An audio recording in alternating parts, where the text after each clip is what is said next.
Welcome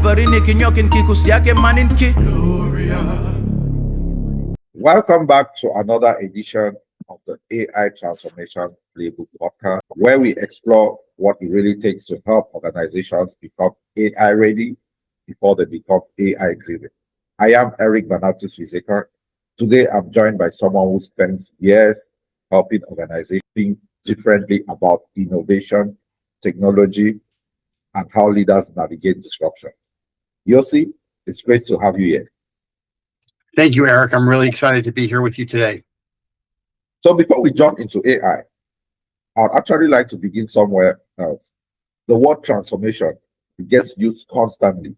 Digital transformation, business transformation, AI transformation, yet most organizations don't actually transform. Why do you think that is the case? It's easier to stay where we are than it is to do something different than we're doing today. I like that. Right? So here's how I explain it, Eric. The way our brain works is this. If I give you something new to do, your brain is going to say, well, and what do I already know how to do? And how do I apply those two things to this new thing? So essentially, we're not trying to do the new thing a new way. We're trying to do the new thing the old way. That's very interesting. And because I've started telling executives something that surprises them. AI doesn't transform organizations. People do. It's a people business. AI simply accelerates whatever culture already exists. If leadership is aligned, AI will accelerate progress. If leadership is fragmented, AI is going to accelerate confusion. Does that resonate with what you've seen too? Yes, that's exactly what I'm seeing as well. I agree with you. It's people that make transformation, not technology. Yeah. Technology can enable, can assist us, right? But if people aren't using it and aren't finding a way to be effective with it, save time, be more productive, right, then it doesn't really make a difference. So one question I've been asking almost every guest is, why do so many organizations get excited during the first 3 months and then lose momentum along the line? I don't really know why most do. My experience is that in New Year's resolution, we get very excited to do something, to make change in our lives, to actually do something different is hard, which is why so often New Year's resolutions fail. Not because we are not committed, not because we don't believe in it, not because we don't want it, but because it's hard to do something new.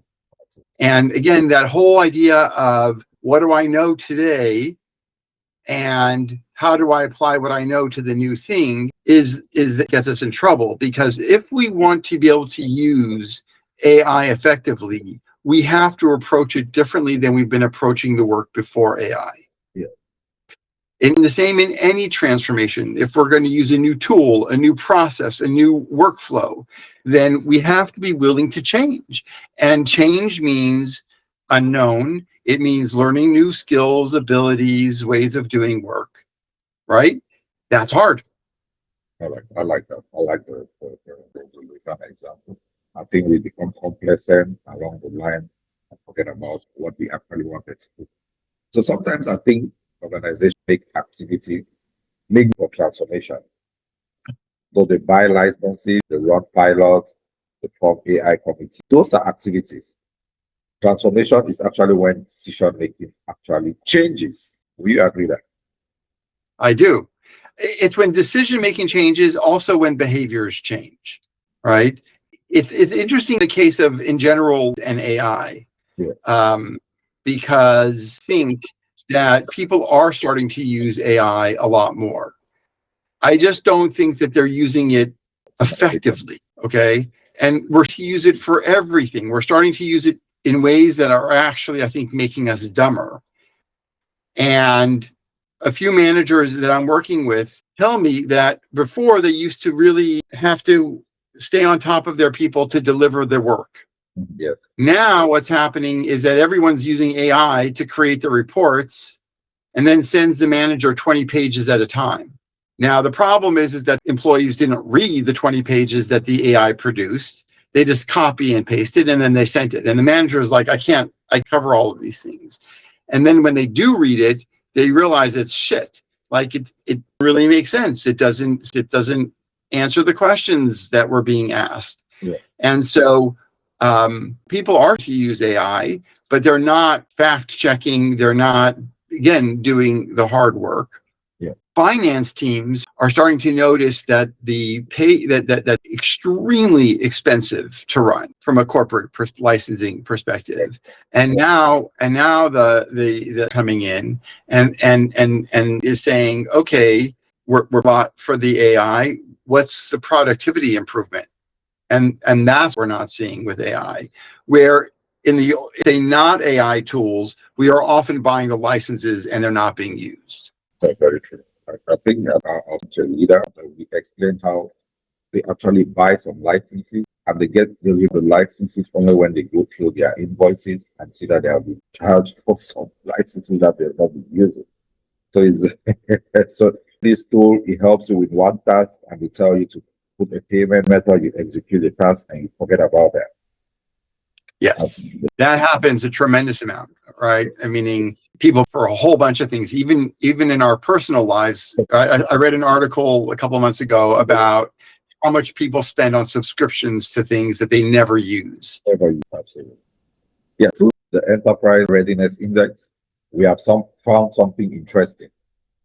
Technology is rarely the first obstacle. Leadership readiness usually is. When you walk into an organization, what's the first signal that tells you whether they're actually ready for AI or not? So that's a really good question. If I have a real answer, I have my suspicions. Yeah. So there are people that are more comfortable with technology in general. Yeah. You know, some who like do basic on their Windows or Mac system or on their phones. And then there's these people who really have no idea how things work and they're always getting stuck. Yeah. And I think people have started to learn how to access AI. Okay, I just talk to it or type to it and then it answers back. Yeah. But that, given how fast AI is changing, the using AI as a chatbot is not where you're going to get your effectiveness. Yeah. And not where you're going to maximize your proficiency. And so what again is happening is that people are starting to say, okay, so I'm going to use AI, but they're really using it in the way that AI was working when it first came out 3 years ago. But the AI has gone to such a huge change that that's not going to bring your productivity, returns. Claude works different than GPT, than CoWork, and are not, and companies are not understanding, am I bringing in the right AI for applications? And part of it is just that there's not a lot of people who know, right? Who are to advise companies effectively. And the manager, their job is not to be the AI gurus. Their job is to get the jobs done that they're managing. And so the gap, Eric, between what leadership is reading in magazines about how much AI can do for people, and then they're saying, okay, we need to replace workers with AI, and asking permission from the manager to do that. They're just saying that's what we need to do. And then the managers are like, but how is this supposed to work? And part of it is a lack of proficiency, but also part of it is that most of the things that we're reading are talking about what AI could possibly do if you are a serious technology geek, but not what the average person can figure out.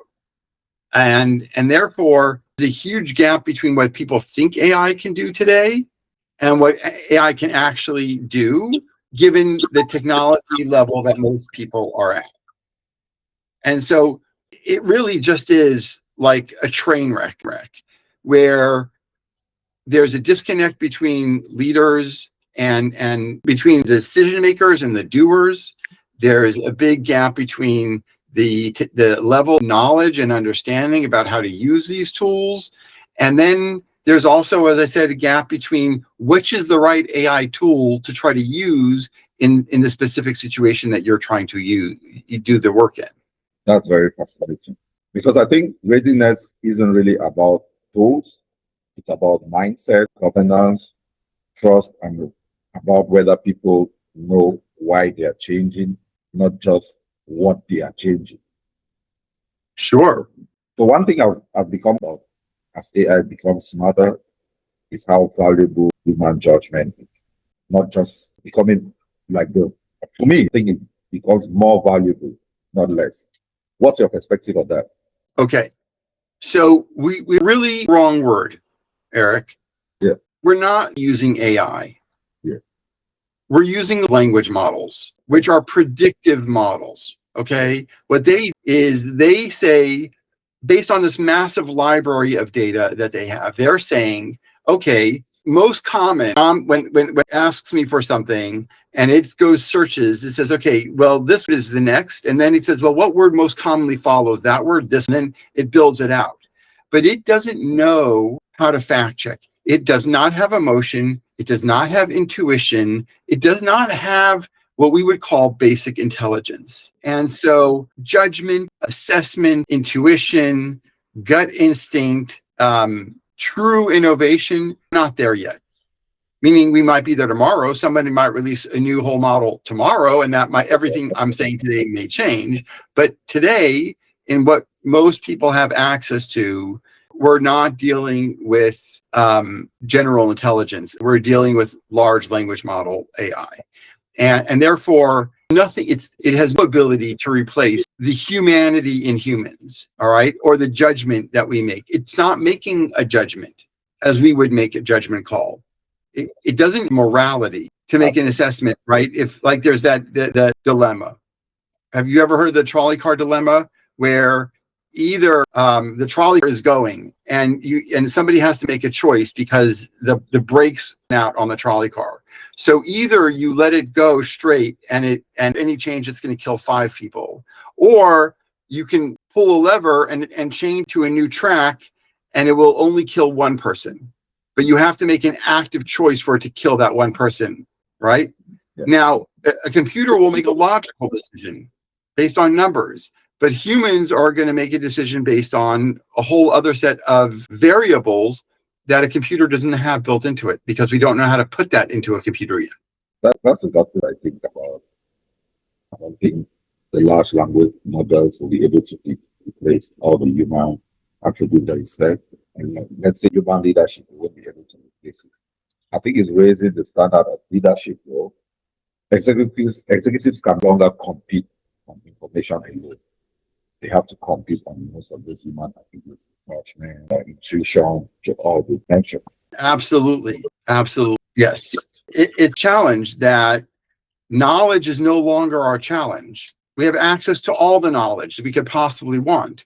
Absolutely. What we don't have is we don't have the capacity to process all the knowledge that's available. We don't really know how to search for the right knowledge. And then we don't necessarily know how to apply the knowledge either. Very important. I like that. I like to hear that.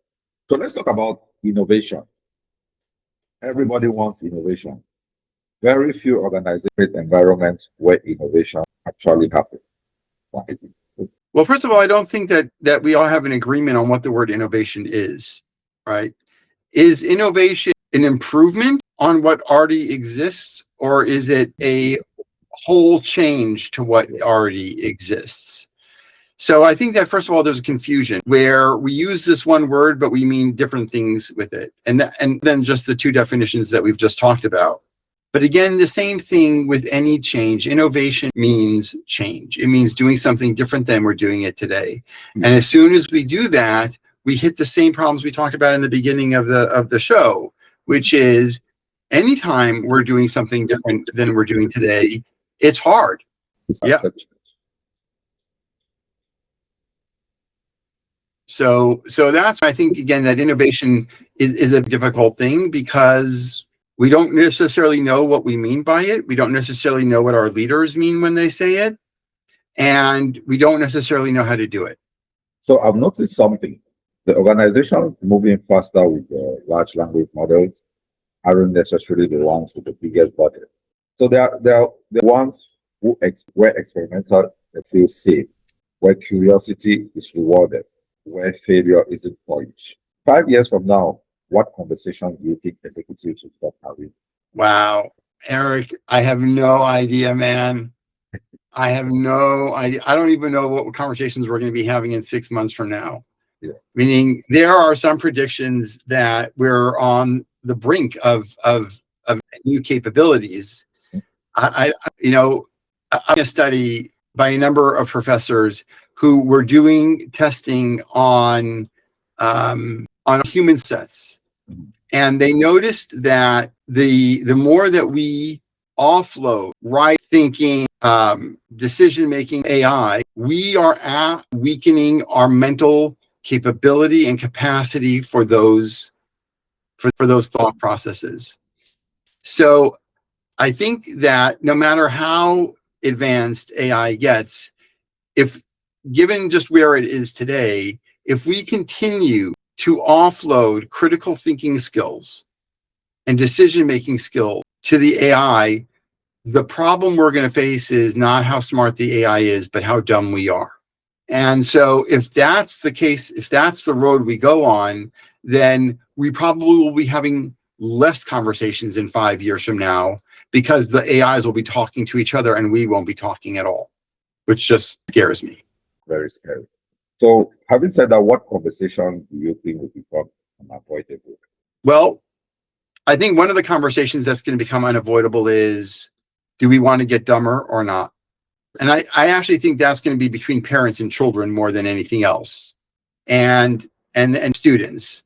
I think that the conversation is going to be about sustainability. Yeah.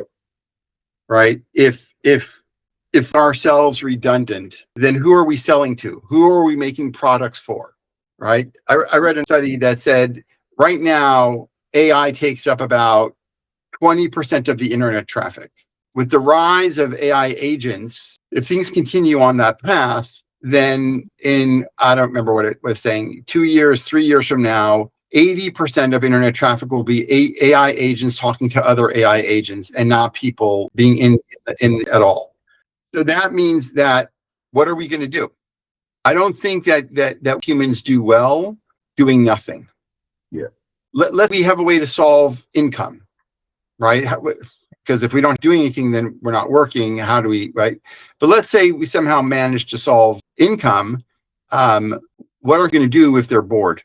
So I think that there's going to come these conversations, and I don't think it's going to come from the governments, and it's not going to come from the technology companies who just want to make the money off of everybody. It's going to have to come from people who care about what's the life and the world we want to have for ourselves. So yeah, talking about when we challenge you on something here. So a lot of Sure. still ask, which large model platform should we buy? I think they're asking the wrong question. I think the better question should be, what kind of organization do we need? Do you agree on that, or how will you frame that differently? So I think that it's more than what's the organization we want. It's what are we trying to do and why, which is maybe the same thing that you're saying, right? Just like have always had what their purpose and their go-to strategy and all of that. The question is, what is it today in an AI world? What do we want to bring to the world or the market? And then what's the best AIs to use for that?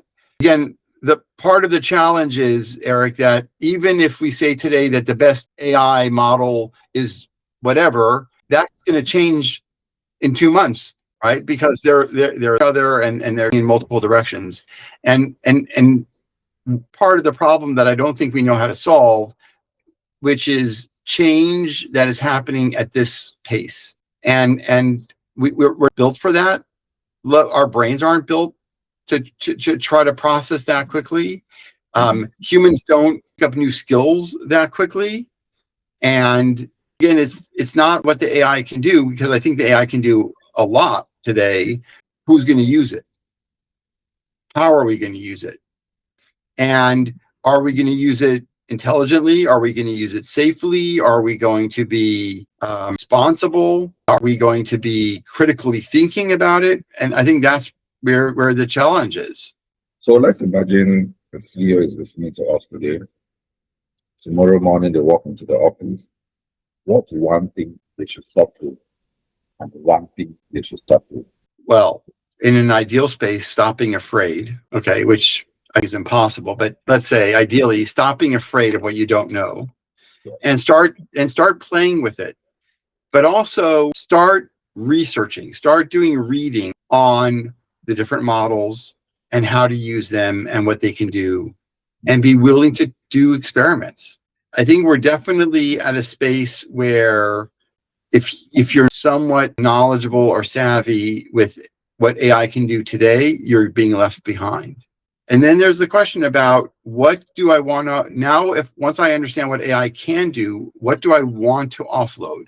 What capability am I willing to get weaker in for the productivity gains? You're actually pushing my thing deeper. So now let's move to the rapid fire question. So just answer Okay. the shortest answer you can give. So what is the biggest AI myth? That it's become Skynet and kill us all. So which leadership habit executive have? Don't tell people what to do with AI until they've tried it themselves. What is the Most underrated business what? business skill? Really listening to other people, thinking that everybody understands what I say when I talk. So which capability, which do you think AI will never replace? I don't think it will ever replace human emotional connection. Oh my goodness. I don't know. No. I don't know, man. I don't have one. I mean, you're expert, so if they want to be knowledgeable like you, speak. Which book do you recommend? But I've read to get where I am. I read all the time. I'm always reading new books, articles. I think in the world of AI, but even before the world of AI, there's by a company called the Arbinger Institute, and it's called Leadership and Self-Deception.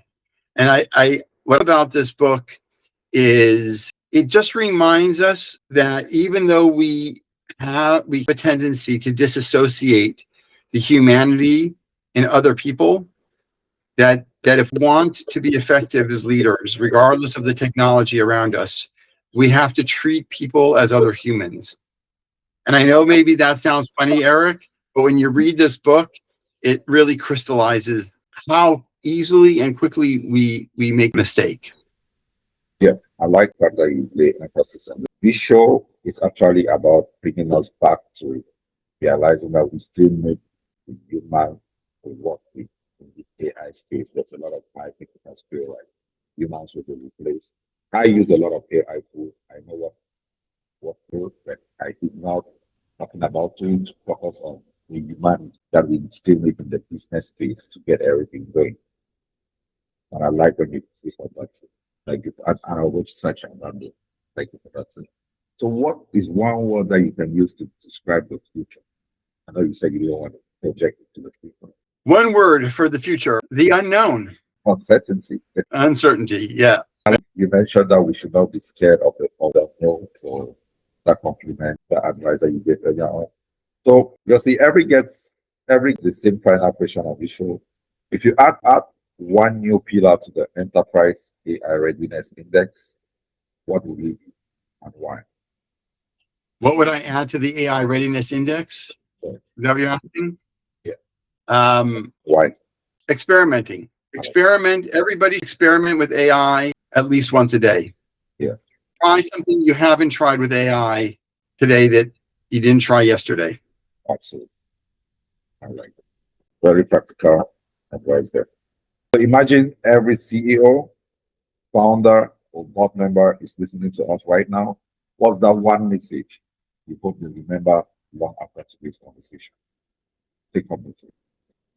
Don't ask others or tell others what AI should be able to do for them until they've proven it themselves. Don't make shit up just because you think it's possible. So before we wrap, Yosi, where can everyone connect with you and learn more about your work? The best place right now, Eric, is on LinkedIn. I haven't bothered with a website yet. So LinkedIn is the place to find me. There's a button there to book time with me, free 30 minutes for anybody who wants to talk. Okay. All right. This has been a fantastic conversation, and I appreciate not just your insights, but your willingness to explore these ideas together. So if you've enjoyed today's show, Please subscribe, share it with another leader, and continue the conversation with us. Remember, AI transformation isn't about replacing human intelligence. It's about helping organizations build better judgment, stronger leadership, and lasting capability. We'll see you next time on the AI Transformation Playbook podcast. Thank you.